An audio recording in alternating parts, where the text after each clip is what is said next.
Next বলেছে which collection be the DCS of any directed line. Which collection be the DCS of any directed line? আমরা জানি if element is the DCS of any line, then L square plus M square plus N square equals to 1. দেখো প্রথম set যেটা আছে 1/√2 1/√2 1/√2 যোগ করলে হয়ে যাবে 3/2 1 নয়। দ্বিতীয় সেট যেটা আছে half plus half 1/4 plus 1/4 plus 0 2/4 half 1 নয়। তৃতীয় সেট যেটা আছে 1/√3 1/√3 1/√3 এইটা স্কোয়ার হচ্ছে 1, স্কোয়ারের সাম হচ্ছে 1।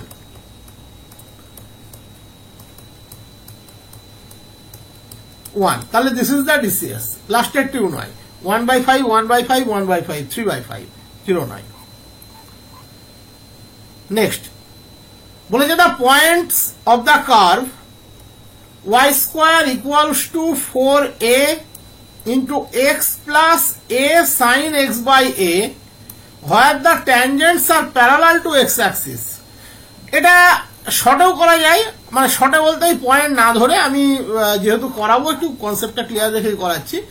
ধরে নাও কোনো একটি পয়েন্ট আলফা বিটা, এটা যেমনই কার্ভ হোক, এটা যেমনই একটা কার্ভ হোক, এর আলফা বিটা পয়েন্টের ট্যানজেন্টটা প্যারালাল টু এক্স অ্যাক্সিস। সেই পয়েন্ট একাধিক থাকতে পারে, তার লোকাসও হিসাবেই তোমাকে এখানে বের করতে দিয়েছে। কার্ভের স্ট্রাকচার হয়তো এরকম হলো, এরকম হলো, এই পয়েন্টের ট্যানজেন্টও প্যারালাল টু এক্স অ্যাক্সিস, এই পয়েন্টের ট্যানজেন্টও প্যারালাল টু এক্স অ্যাক্সিস, এই পয়েন্টের ট্যানজেন্টও প্যারালাল টু এক্স অ্যাক্সিস। এই পয়েন্টগুলো কোন কার্ভের উপরে থাকে সেটা তোমার কাছে জানতে চাইছে, ঠিক আছে? তাহলে ধরে নিচ্ছি লেট ট্যানজেন্ট, একটা সিঙ্গেল পয়েন্ট আমাদেরকে ধরতে হবে, at alpha beta is parallel to x axis. Then condition কি? dy dx for particular that point alpha beta, যেটাকে আমি ধরেছি, বা for all such point equals to 0। তাহলে আমাদের মেন কাজ হবে ইকুয়েশন যেটা দেওয়া আছে এখান থেকে dy dx এর মানটি বের করা। তাহলে 2y dy dx 4a into x plus ছিল, তাহলে 4a x এর জন্য 1 sin x বাই a আর a sin x by a, তাহলে a into 1/a cosine x by a। তাহলে dy dx equals to 2a by y 1 plus cosine x by a। কন্ডিশনটা হচ্ছে dy dx for alpha beta equals to 0। তাহলে যেহেতু dy dx for alpha beta equals to 0, তাহলে 1 plus cosine alpha by a equals to 0। তাহলে cosine alpha by a equals to -1। এবারে দেখো এই যে পয়েন্ট আলফা বিটা সেটা তো actually situated on conic. The points are all such points are situated on conic, তাহলে they will satisfy the equation of conic. Now alpha beta lies on conic, so beta square equals to 4a alpha plus a sin alpha by a। এবারে দেখো cos alpha by a -1, তাহলে sin alpha by a কত? Square root of 1 minus cos square alpha by a, তাহলে 0। তাহলে আমরা finally কি পেলাম? Beta square equals to 4a alpha. তাহলে এই ধরনের পয়েন্টগুলো কার উপরে আছে? প্যারাবোলার উপরে আছে। So locus of alpha beta, locus of alpha beta is y square equals to 4ax. This is the right option. None of them, this is the right option. কারণ এক্ষেত্রে x square equals to 4ay আছে, y square equals to 4ay নেই। যদি এটা species হিসাবে দেওয়া থাকতো তাহলে আমরা প্যারাবোলার ইকুয়েশনে ট্রিট করতে পারতাম। যদি বলা থাকতো লাইজ অন প্যারাবোলা কি হাইপারাবোলা, তাহলে তখন প্যারাবোলা রাইট অপশন নেওয়া যেত। নেক্সট প্রবলেম বলেছে ফাইন্ড লিমিট সুপ্রিমাম এক্সএন। দেখো limit supremum means the greatest subsequential limit, that is ওই সিকোয়েন্সের যতগুলো লিমিট পয়েন্ট আছে তাদের মধ্যে সর্বোচ্চ। আমি থিওরিটিক্যাল পার্টটা যেভাবে করিয়েছি তোমাদের রিসেন্টলি, তাতে একটা জায়গা খেয়াল করবে, আমি দুটো জায়গা তিনটা ভাবে লিমিট সুপ্রিমাম লিমিট ইনফিমাম বলেছি। তার মধ্যে বলেছি এসএলএসটি পারপাসে সব থেকে বেশি ব্যবহার হয় সাবসিকুয়েন্সিয়াল লিমিটের কনসেপ্টে, যে আমরা তার কত অর্ডারে ডিস্টিংক্ট সাবসিকুয়েন্স বের করতে পারি সেটা যদি খেয়াল করি, যে কোন অর্ডারটা একদম ডিস্টিংক্ট ফরম্যাট ক্রিয়েট করে, তাহলে সেই রেসপেক্টে যতগুলো সাবসিকুয়েন্স আমরা পাবো তাদের যে লিমিটিং ভ্যালু, তাদের মধ্যে হাইয়েস্টই হবে লিমিট সুপ্রিমাম, লোয়েস্টই হবে limit infimum, and that is valid for bounded sequence. আর বাউন্ডেড আর আনবাউন্ডেড এর জন্য ইনফিমাম সুপ্রিমাম এক্সটেন্ড বার যেটা করা হয়েছিল সেটা দিয়ে করা যেতে পারে। তো এক্ষেত্রে এগুলো কিন্তু খুব সিম্পল প্রবলেম। এগুলো শুধু এইটুকু বুঝতে হয় যে এগুলো কিভাবে তৈরি হবে। প্রথমে যদি তুমি খেয়াল করো -1 টু দি পাওয়ার n/n এর দুটো ভ্যারিয়েশন আছে, একটা 1/n, একটা -1/n, আর কিছু কিন্তু নেই। -1 টু দি পাওয়ার n/n তার দুটো ভ্যারিয়েশন আছে, x2n 1/2n আর x2n + 1 -1/2n + 1, এটা অড স্ট্রাকচার ইভেন স্ট্রাকচার। তার সাথে তোমাকে এখানে আর একটা ফাংশন দিয়েছে, এই ফাংশনটি এক্ষেত্রে সব থেকে গুরুত্বপূর্ণ রোল প্লে করবে sin nπ/2। কেন রোল প্লে করবে? দেখো n এর মান যখন 1, sin π/2, sin π/2 হচ্ছে আমাদের 1। n এর মান যখন 2, sin π, sin 0। n এর মান যখন 3, sin 3π/2 -1। n এর মান যখন 4, 0। দ্যাট ইজ এটা কোয়াড্রান্ট ওয়াইজ কিন্তু চেঞ্জ হয়। তোমাকে এইটুকু শুধু জানতে হবে যে শর্টে করতে গেলে, সাবসিকুয়েন্সিয়াল লিমিটের কনসেপ্ট ইউজ করতে গেলে আমরা কিভাবে প্রবলেমটাতে এন্টার করব। এন্টার করার টেকনিক কিন্তু এটা। এখানে যদি কস থাকতো একই টেকনিক, ট্যান কোনোদিন থাকবে না, নিশ্চিন্ত থাকতে পারো। ট্যান π/2 আনডিফাইন্ড, ট্যান কোনোদিন থাকবে না। এটা এমনও থাকতে পারতো sin 2nπ, তখন কিভাবে এন্ট্রি নিতাম? 2nπ মিনস n এর ভ্যালু 1, n এর ভ্যালু 1 মিনস আমরা সোজা চলে যাচ্ছি 2nπ sin 2π 0, n এর ভ্যালু 2 sin 4π আবার 0। তাহলে তখন আমাদের একটা আলাদা কনসেপ্ট আসতো, ভ্যারিয়েশন পেতাম না। তখন এই -1 টু দি পাওয়ার n/n এর 2 দুটো ভ্যারিয়েশন, তাহলে x2n + 1 দিয়ে কাজ করেই আমরা ছেড়ে দিতাম।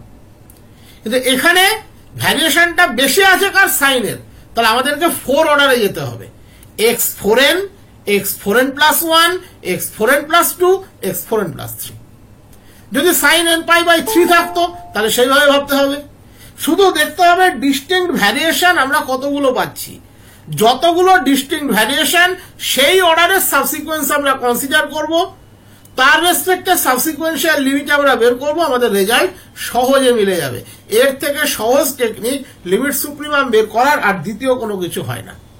এর থেকে সহজ টেকনিক আর কিছু হয় না। তাহলে এখানে আমরা যাব কোন অর্ডারে? 4 অর্ডারে। তার কারণ এটা কোয়াড্রান্ট ওয়াইজ চেঞ্জ হচ্ছে। তাহলে আমরা প্রথম শুরু করব x4n দিয়ে। x4n দিয়ে তাহলে x4n কত হলো? sin 4nπ/2 plus -1 to the power 4n divided by 4n, that is sin 2nπ plus 1/4n। তাহলে লিমিট sin 2nπ তো অল n এর জন্য 0, তাহলে 0 plus 1/4n, that is x4n 1/4n। তাহলে limit x4n, limit 1/4n equals to 0। ওকে, তাহলে কেন এই যে ফোর্থ অর্ডারের সাবসিকুয়েন্সটাই নেব এইটা বোঝানোর জন্য কিন্তু আমি এত কথা খরচ করলাম। এবার যদি nπ/3 থাকে সেইভাবে ভাববে, যদি nπ/4 থাকে সেইভাবে ভাববে, যদি 2nπ থাকে, এই কনসেপ্টটাকে কাজে লাগাবে, যে কোনো প্রবলেম তোমাদের হয়ে যাবে।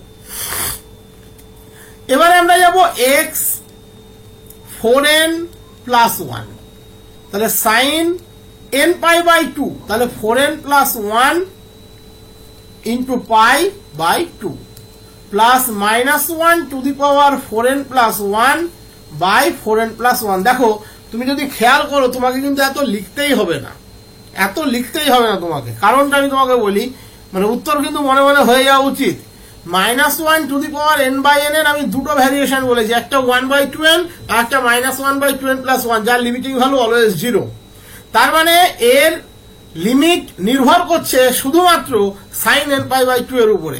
আর যখনই এটা বলেছি, এটা যদি খেয়াল করে থাকো, sin π/2 1, sin π 0, 3π/2 -1, 2π 0। তার মানে সর্বোচ্চ হল হচ্ছে 1 এবং লিমিট সুপ্রিমাম এক্সটেন 1ই হবে। তবু আমি করে দেখিয়ে দিচ্ছি। তাহলে আমরা এখানে কি পেলাম? sin 2nπ plus π -1/4n + 1। ওকে, তার মানে আমরা ফাইনালি পেলাম sin 2nπ 0, sin π plus 2nπ,